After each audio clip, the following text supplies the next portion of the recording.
The Supreme Court just hit Donald Trump with some brutal election news that shows that things are not going super well for him. Now we'll talk about that brutal election news here in a second, but first, Trump had a rally today, and I wanted to play some of his crazy moments from this rally because it shows just how much this man should not be let back into the White House. So take a look at these moments from Trump's rally, and then we'll get into the brutal election news that Trump received.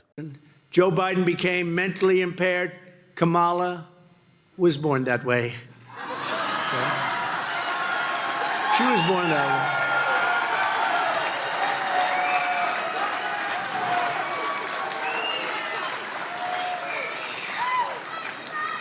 And if you think about it, only a mentally disabled person could have allowed this to happen to our country. Anybody would know this. So they don't commit crimes like us. No.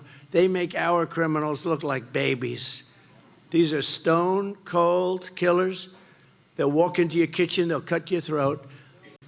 Our country, she's letting in people who are going to walk into your house, break into your door, and they'll do anything they want. They'll do anything they want. These people are animals. She's released people. These people are animals. Now they'll say, oh, that's a terrible thing for him to say. No. These people are animals. These are stone-cold killers. They're heartless, and they wake up the next morning and they don't even think about what they did the day before. These are real killers. These are real killers. These are the worst. These are people that have been in jail for many years. These are people that killed many people. And I'm telling you what I said before. These towns, these little towns and cities, and by the way, the big cities too. New York, look what's happened in New York. And they went after the mayor of New York because he was saying, we can't do this, we can't do that. They just indicted him for long before he was mayor. But look at what they do. These are vicious monsters in our government that are also stupid people. They're vicious, but they're stupid, which is a very dangerous combination. Today I stand as promised. I will liberate Wisconsin from this mass migrant invasion of murderers, rapists, hoodlums, drug dealers, thugs, and vicious gang members. We are going to liberate our country. I will liberate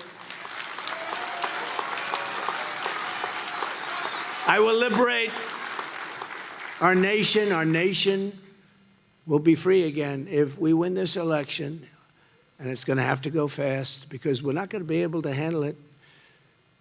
And they're terrorists. They're terrorists. They're terrorists at the highest level. We have some of the greatest terrorists in the world in our country right now. We have no idea where they are. We have no idea anything about them. They could be in Iowa.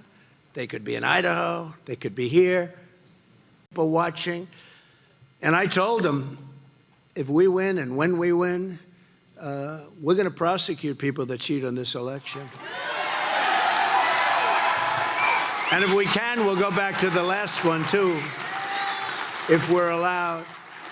But we're going to prosecute people, so at least they know that's going to happen. So yeah, Trump was spewing some absolutely crazy stuff at his rally today, and you already know this will become a daily occurrence if he wins this upcoming election, and I don't think any of us truly want that. And that's why it's so good that the Supreme Court just dropped some brutal election news on Donald Trump. So let's go ahead and read this article. The Supreme Court has turned down a bid by Robert F. Kennedy Jr. to be placed on the presidential ballot in New York. Now this article is about RFK Jr., but this is related to Donald Trump, and I'll explain that here in a little bit. The High Court released its decision in a one-line order Friday afternoon. As is often the case with rulings on the Supreme Court's emergency docket, there was no explanation of the court's rationale, and no justice recorded any dissent. Kennedy's campaign gathered more than 100,000 signatures to win him a place on the ballot in the Empire State, but Democrats brought a court challenge arguing that Kennedy did not actually live at the address in Katona, New York that he submitted to election officials. Kennedy said that he began renting a room in the home of a childhood friend in Katona last year,